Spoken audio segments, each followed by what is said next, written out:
Yung ginawa nyo lang kasi sa wind definition, same yan dun sa earthquake, which is wind definition. Di ba?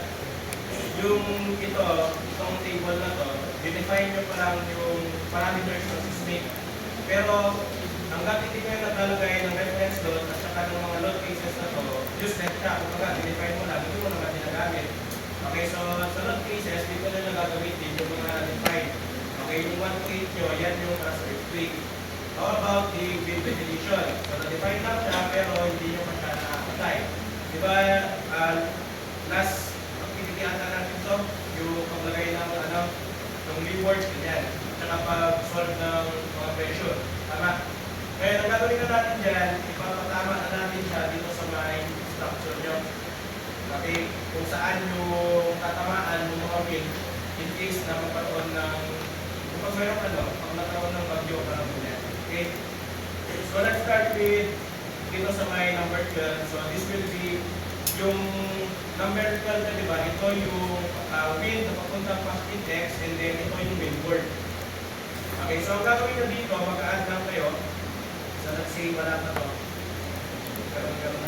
Let's say mag-add kayo. And then dito kayo sa may windward. Ngayon, dito sa may select type, sa may taas, papansin nyo may drop down dyan. Okay, 4 yung drop down dyan. So, 4 na regular. So, ano tong 4 na to? Yan yung define yung wind dito. So, 1, 2, 3, 4. Di ba yung type 1 nyo, yan yung windward ng X. Type 2, leeward ng X. Type 3, windward ng Z. And then type 4 with the leeward ng Z. Okay, so yan din yung nandito sa may drop down na 4. Na-gets nyo? Okay. So, since yung number 13 or number 12 pala, yung i-define natin dito will be the wind load na papuntang positive x and then ito yung windward. Okay, windward siya. So, ang gagawin nyo muna dito, so type 1, diba ito yung windward positive x. Nalagay nyo lang dyan 1 and then direction ng wind is x and then since papuntang positive, so positive 1 siya. Okay, ngayon, tatanungin sa'yo kung ano yung range. When you say range, ito yung hanggang saan yung tatamaan ng wind. Well, initially, hindi nyo ito malalaman. Okay, for example, gagawa ka nito. Pag gagawa tayo nito, ito siya. Ito yung magpapakita. Okay, ito yung windward ng x, diba? Ito yung papuntang positive x, dahil yung sa baba, papuntang positive x. Ito yung side ng building na matatamaan. Kaya siya tinawag na windward. Nag-gets nyo? Ngayon, yung problem dito, hindi naman ito yung buong matatamaan ng wind. Kasi nga, itong part na to, kung matatandaan nyo, corridor to. So, itong part na to, di ba corridor to?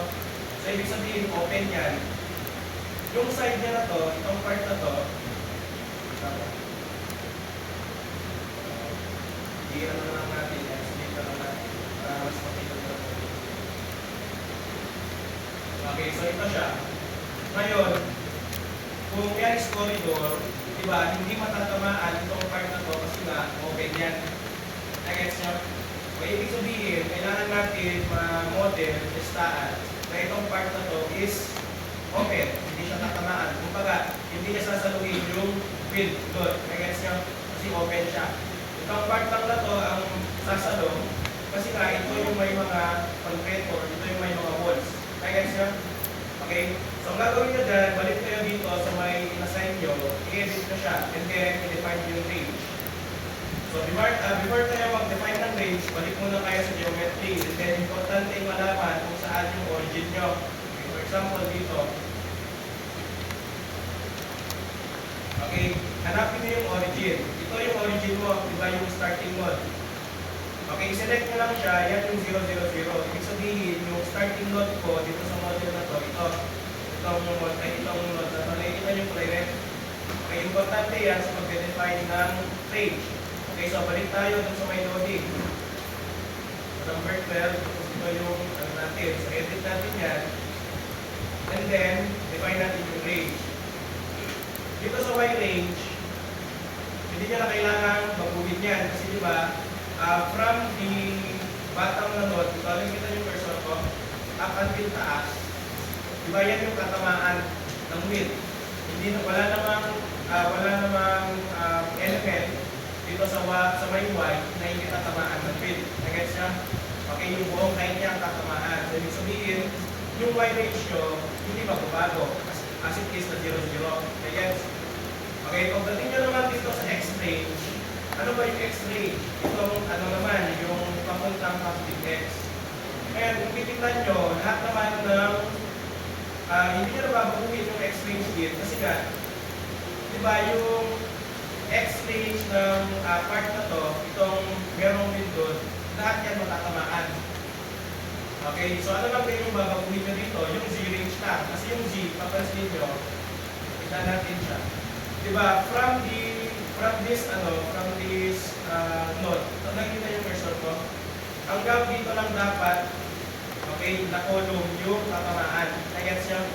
And then itong next na to, itong enclosed na part na to, hindi na ito tatamaan. Okay, ibig sabihin, yung papalitan nyo lang will be the Z-range. So dito na yan identify. So ito yung origin ko kanina, di ba? Nakita nyo yung cursor, ito yung origin. So from 0, up until dito lang na column yung tatamaan ko ng bit. Nagets siya? So ibig sabihin, paano yan kalayo from our origin? Ito yung origin natin. So ilang meters tong bit na to? G? Oo nga. Tignan nyo yung Yes, bababa ako. Ano saan ko?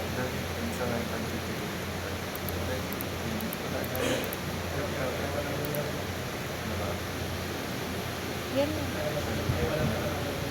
So ito na lang, tignan nyo. From here, so 3.325, tapos ito 3.325. Yan. Pero tandaan nyo yung length sa 3.325, yan yung naka-offset na length. Tandaan nyo, di ba naka-offset yan?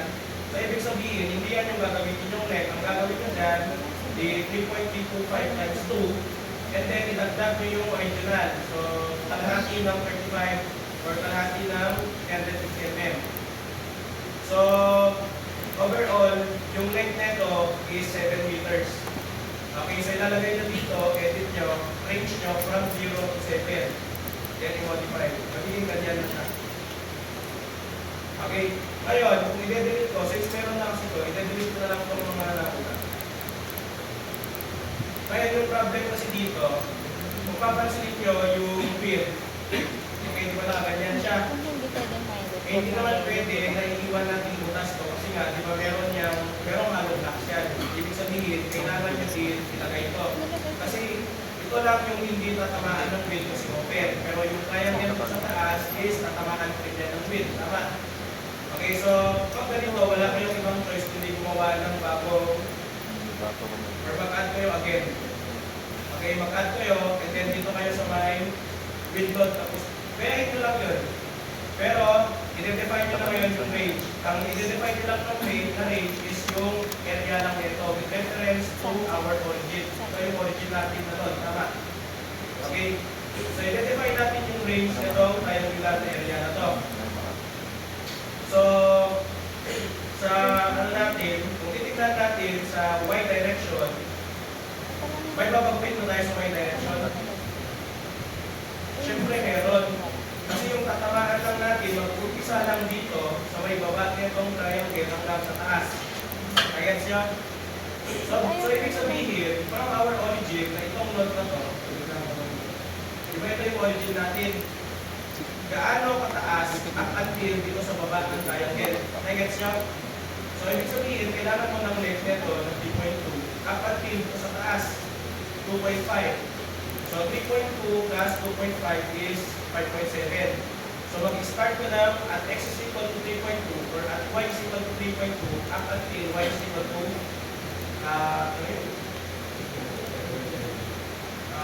3.2 plus 2.5 na yan. So 5.7.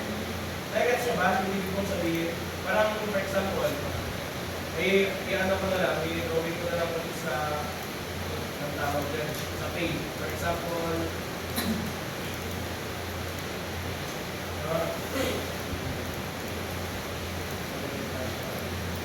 okay, for example, nandito yung model namin.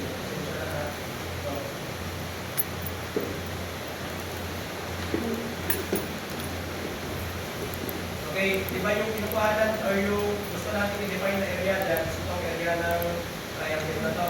Again, ngayon yung origin natin andito, which is yan yung 0, 0, 0 natin. Since sa y-axis, ang kailangan lang natin na-applyan is from dito to dito. Ito lang yung kailangan natin y. Tama? Ngayon, from our origin, gaano kataas or gaano kalayo yung base nito. Diba nakita na natin, ito yung point na kanina. Nagets? So, ibig sabihin yan, sasabihin natin kay istaan na from y is equal to 3.2, dyan pa lang mag-start yung tatamaan ng windon. Nagets nyo? Ang kantin dito sa taas. Ngayon, dito sa taas, diba, ito is 2.5. Pero ang reference natin, tandaan nyo, is from the origin. So, ibig sabihin, kailangan natin ng total height nito equal to 5.7. So, kumbaga, sasabihin natin na istaan, pag-start dito, yung tatamaan ng wind ng y is equal to 3.2 up until y is equal to 5, y is equal to 5.7. Kaya siya? Okay, so, yan yung magiging range natin dito from 3.2 to 5.7. Okay, sa x naman, wala na kayong babaguhin dyan. Kasi nga, ang x-axis nyo is perpendicular dito sa tinitignan natin ngayon sa plane. Kung titignan nyo, diba, ito yung x-axis natin, which is, itong plane na to, itong plane ng triangle na to, is naglalay siya mismo sa x-axis. So, hindi nyo na kailangan palitan yan. So, ano naman yung other nyo kailangan palitan? Sa z din. Okay, so balik tayo dito. So, itong axis na titignan natin is our y and z. So, yung y natin dito, tapos ito papunta dito will be our z axis. Tama? Ngayon, again, with reference to our origin, i-define mo kung saan mag-i-start yung tatamaan ng wind, which is with respect to z axis, yan is kung ano yung length nito. Tama? Which is yung length nito, lagay ko na dito, yan is 4.75 meters. And then, mag-i-end siya dito sa pinakagilid, which is from our origin, yan is 9.5 meters. Okay? So, i-define again natin sa may, yan is from 4.75 up until 9.5. And then, add lang natin. Tapos, makikita nyo na, kasali na yung kayang pilang. Okay, so ito na yung sa yung sana una, itong unang dot type, yan yung para dito. Okay, and then itong pangalawa, yan yung para dito lang sa mga triangle. Okay? Ngayon, after nyo dyan, hindi lang naman yan yung, tandaan nyo, yung windot dito, yan yung papuntang positive x. Okay, ibig sabihin, imagine nyo, kapag papuntang positive x, yung natin, yung wind natin, itong part na to, yan pa lang yung windward. Ngayon, di ba, kapag papuntang positive x yung wind, magkakaroon yan ng leeward sa may side na to. Tama? Di ba? Ito yung windward, yung i-define na natin, and then ito yung sa leeward. Nagets niya? Okay, so ibig sabihin yan, kailangan din natin itagdag yan dyan, kasi nga, combined effect na yan na papuntang positive x na wind. So, ibig sabihin, kailangan na natin i-define yan yung sa windward, which is tapos na itong dalawa, and then yung leeward dito. Okay? So, kapag ganyan, mag-a-add lang tayo, and then, wind ulit. Eh, di ba, dito sa may type natin, ang windward or leeward x is yung type 2 natin sa wind definition. Kanina, kapalitan nyo lang yan, and then yung factor nyo, 1 pa rin kasi papuntang positive x. Okay, papuntang positive x yung wind natin, then add natin yan. Again, pag pinip nyo to, right there, dapat ito is, should be negative x pala to, kasi ito na is leeward. Okay, so modify natin. So, dito na siya. Pag leeward, negative x and then yung factor is 1, kasi nga papuntang positive x pa rin yung wind. Okay, gets nyo? Yung pinedefine pa lang natin dito class is ito yung windward at leeward kapag papuntang positive x yung wind. Okay? Ngayon, same problem. Itong buong area na to, hindi naman tatamaan ng wind. Okay, di ba? Merong opening. So, kung papansinin nyo, kung ano yung area na tatamaan sa windward, yan din yung tatamaan sa may leeward. Pwede ang gawin nyo, gayahin nyo na lang yung range. Di ba yung una natin range dyan, Z range 0 to 7. Pwede modify na lang din yan. And then yung triangle, gawa kayo ng bago. Okay, window. And then leeward. And then negative x. Tapos, di ba yung range nito is from 3.2 to 5.7, and then 4.75, and then 9.5. Then add. Okay, tapos yan yung sa leeward.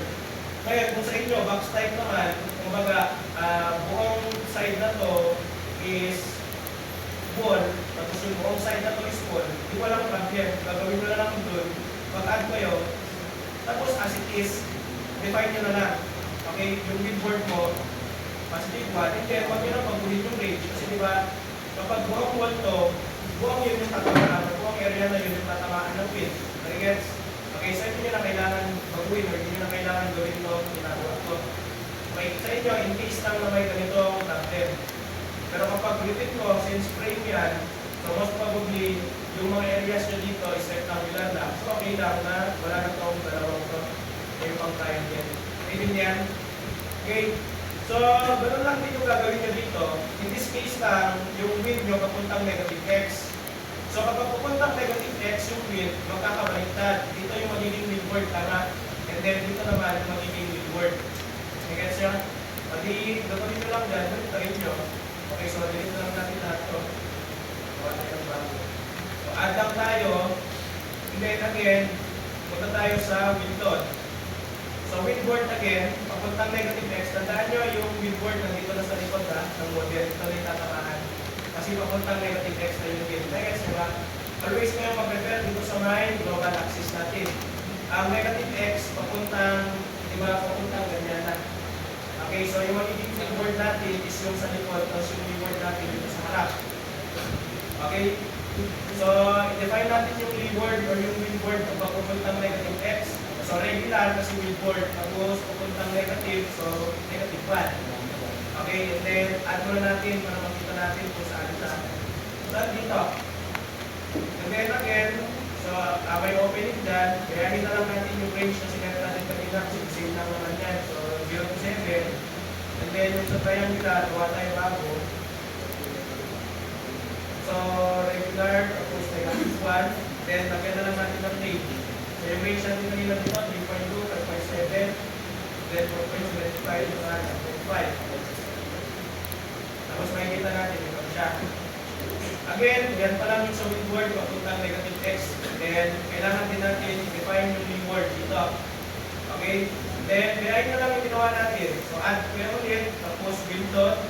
Palitan nyo, kasi since leeward na to, napupuntang negative x, di ba ito yung leeward na papuntang negative x natin. Kung naguguluhan kayo dito, punta kayo dun sa may wind definition nyo. Nandito siya yung type 1. Ito yung type 1, windward x, tapos type 2, leeward x, type 3, windward z, tapos type 4, leeward z. Ngayon, yung ginagawa lang natin is yung leeward x. Tama? Pati gawin na dito, yung type 2, kasi ito yung leeward x. And then since leeward yan, gawin siyang negative x, and then yung factor nyo, negative 1, kasi kapapuntahan negative x yung wind. And then, i-define na natin agad yung range, 0 to 7. Okay, kung click natin yan, ito pa lang yung sa leeward. Tsaka makikita nyo naman kung tama yan kasi may mga arrow. Tama, ito yung arrow natin.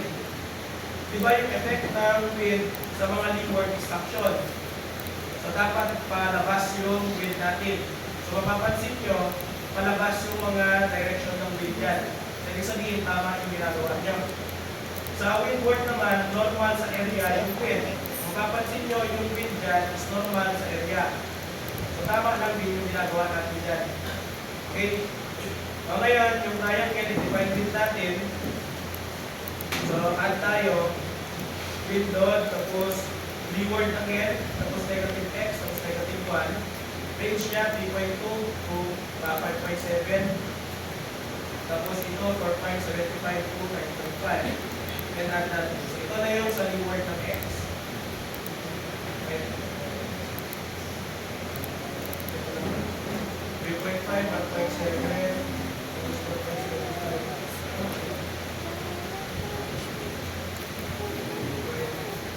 Ay, 3.2 pala ito. It should be 3.2. Okay.